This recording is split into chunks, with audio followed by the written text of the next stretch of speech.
Melissa Muir. Today I'm going to talk a little bit about the large disc cutters from Pepetools. Show you a couple of different ways that I use them, and then I'm also going to show you how to create this pendant. So let's get started.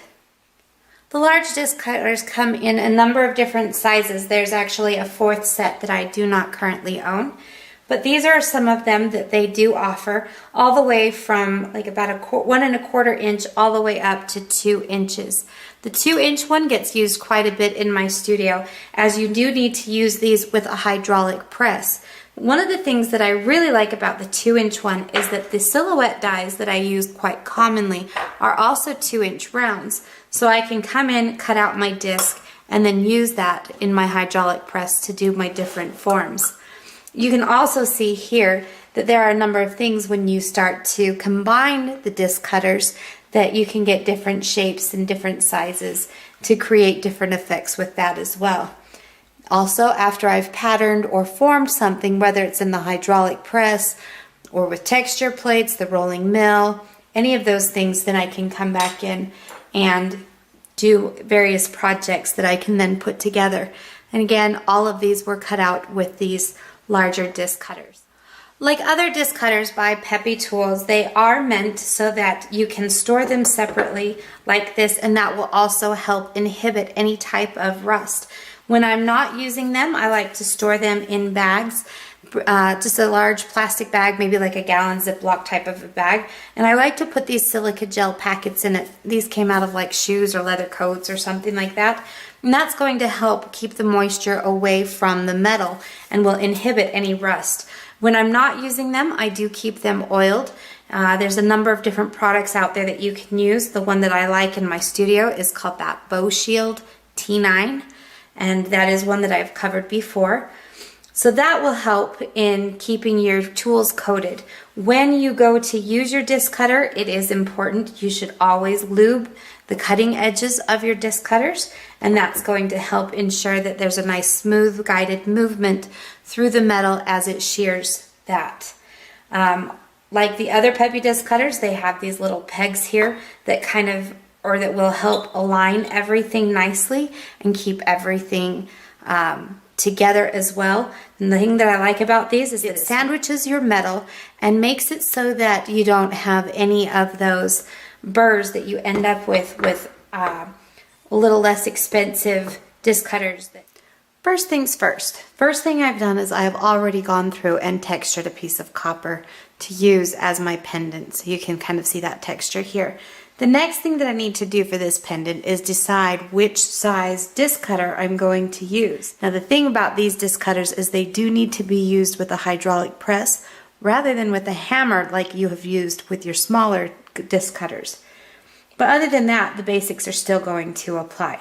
So in this case, I've decided to use a 1 3/8 inch disc for my piece. So I'm just going to get this situated on here. And one of the things that I also like to do is just make sure that I have my disc cutter balanced properly. So what I'm going to do is just take a piece of scrap that I have that's the same thickness as the metal that I'm going to be cutting, and I'm going to layer this on. And what that does is allow this to make certain that the top is perfectly straight and it doesn't rock, which is going to help keep my disc cutter in alignment as it cuts through. So you can see here everything is lined up. It's actually perfectly aligned with the center and the bottom of our ram, and that's going to make sure that we have nice, consistent, strong pressure going on to this. So what I'm going to do is I'm actually going to do this fairly slow because I don't want to bottom out on this. I don't want to come in and crush the punch itself, because that can damage your cutting edges. But I do want to push this so that it goes all the way through so that it's easy to remove both the punch and the piece that I have punched out. The bottom of these disc cutters is a little bit wider than what the actual disc cutting shaft is, and that allows things to kind of just drop through smoothly. So here I'm at the point where it's about to punch through, and I don't know if you could hear that or not, but there was just a little bit of a clunk associated with that.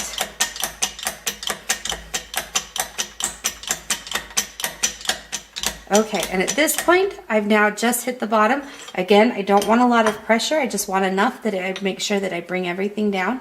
So I'm going to release the pressure on the ram. I'm going to kind of slide this forward and have my hand here because things are going to just fall right out. You can see. And we now have our textured disc. And at this point, you can then go to do whatever the rest of your design is. So in my case, I'm going to dap this just a little bit and then solder a tube setting into here, and we'll go to that point, and then we'll do our bail and we'll be finished. So now I have my disc dapping set, and what I've done is I've turned this to the largest. I only want just a really slight dome. So I'm actually not even going to go all the way down into this. What I'm going to do is just place my piece in here. I'm going to take the largest dap, which corresponds to the groove or the round divot that I'm using. I'm just going to kind of tap in here slightly, just kind of check my disc.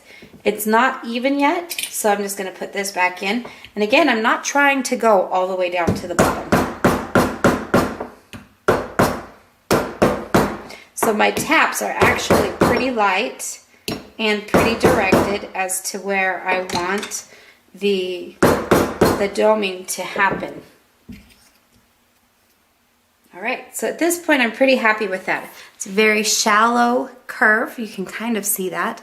So there's not a whole lot to that, but that's more of what I want. I don't want to have too much curving in this. So now we're ready to solder on our tube, and then we'll be able to set our stone. So for this section, I'm actually going to solder a little tube on. I have my tube here, a piece of solder, I've got my disc. I'm going to be using paste flux, but liquid flux would work as well. I'm also going to be using my Jumbo Max torch. Obviously this process is a little more involved, so that requires a course or different videos altogether. But what I'm going to do is just come get some of my paste flux, and I'm going to flux my piece. Get that down there. I'm going to then flux also my tube. Just get it nice and covered here. I'm going to place my tube into place. All right.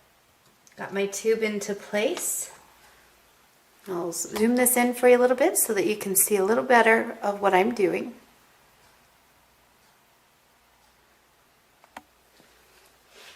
So now, because I'm using silver solder, I'm actually just going to place this right inside of the tube. Push that down so that it connects to the back plate. Get everything into position where I want it. And now I'm going to begin my soldering. Get my torch going.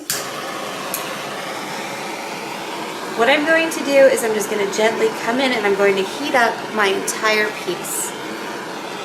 And I want to be very careful because right now that flux is so fluid that it's wanting to bubble that solder out.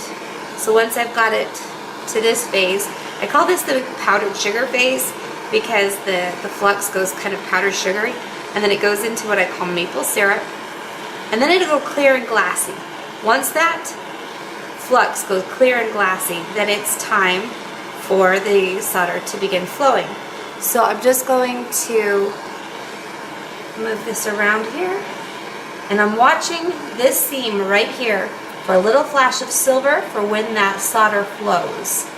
And it happens very quickly, and there it is. And at that point I want to pull out because I don't want my solder to flow out too far. So from here, take this and I'll quench it.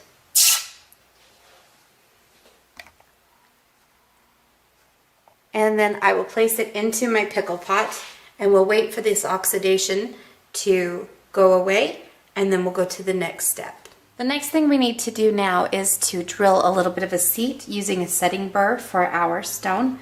So I'm just going to use a little bit of liquid lube, just a little bit, on my bit here, and that's going to help keep things cool as I drill down into the tube. You want to drill straight down so that the stone will sit properly into the tube. Turn this on. I don't want it to go too fast, but I also don't want it to go too slow. Bring this down slowly.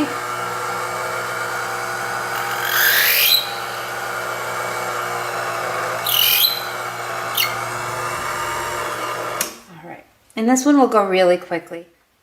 Once I have my seat cut, then I can take my stone, set it into the setting, test it, just make sure that everything is flush and level. And now I can just come back in with my setting burrs and close this over and hold that stone into place. Once my stone is set, I want to mark where I'm going to drill my hole for my bail, because I'm just going to do a wire bail on this one. So I want to just kind of decide where I'm going to place this. In this case, I want to keep it just above my stone, so not too far up. I like to use a twist drill, a 2-hole twist drill. What I like to do is just come in through the back of it, the underside, and I line up my mark. You can see that in there just a little bit. And that way then I can make sure that I get my hole drilled right where I want it. In this case, you just kind of twist down until it loosens up, and then to get rid of it, or to remove it, I guess, not get rid of.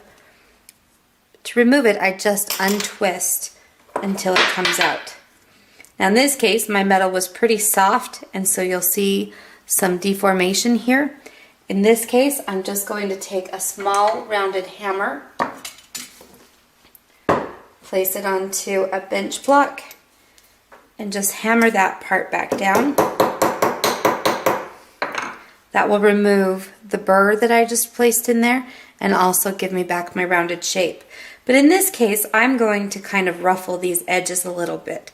So let me take you over and show you how I do that. Now, I very well could leave my pendant just as it is right now. It's beautiful just the way that it is. Add a little bit of patina to that, knock it off of the high edges, and it would be fantastic as well. But one of the things I like to do just to add a little bit of dimension to it, and it just takes it to another level, is to kind of ripple these edges a little bit. And you'll see that I'm just working on the end of a 2x4 here. This is actually part of my tables that I'm working on. And all I've done is just taken the cross peen on a riveting hammer and just knocked into the wood. So I've got a couple of divots in here. And what I'm going to do is just place my piece in. And you can see that I've just knocked a little bit of a divot into that. Rotate it around and do it again. And again. And you can put as many as you want, as far apart as you want, or as close as you would like. And you can take them as deep as you would like as well. Just depends on what you want and the look you're after.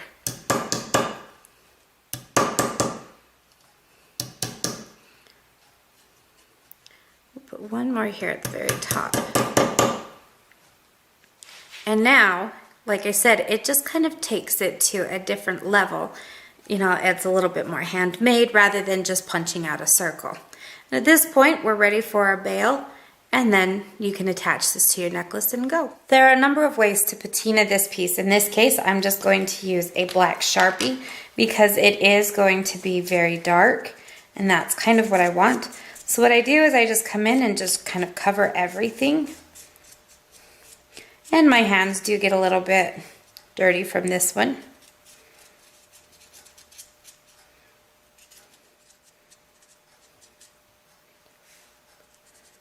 Okay, let that sit for just a few minutes and let it dry. And then we'll come back and remove some of that. You can see it just brings out some of that detail. It knocks off the Sharpie off of some of the high points, and things start to really come out as far as that texture goes.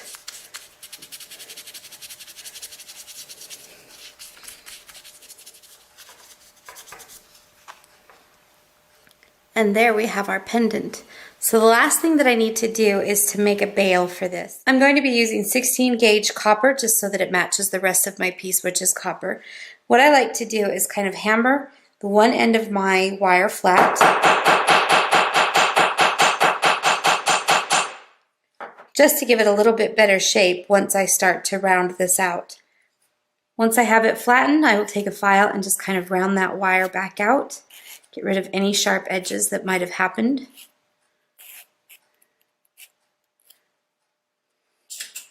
take my round nose pliers, turn a little loop in it, and then I'm going to turn another loop in the opposite direction. And that's going to give me a little hook. And that is what I'm going to hang my pendant on. I'm going to open this up so that I can slip my pendant in.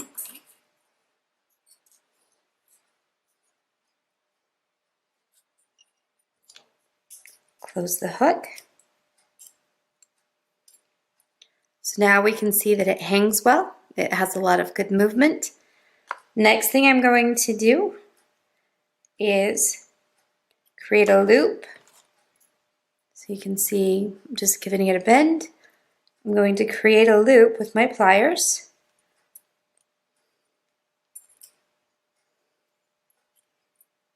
Like such. And then I'm going to make a wrapped loop to secure everything.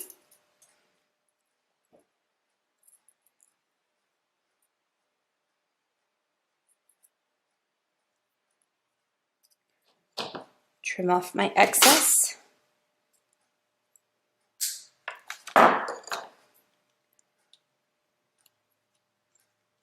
Tighten up my loop.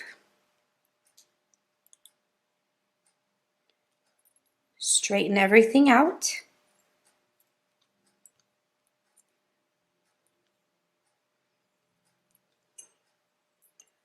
And there's my pendant ready to go.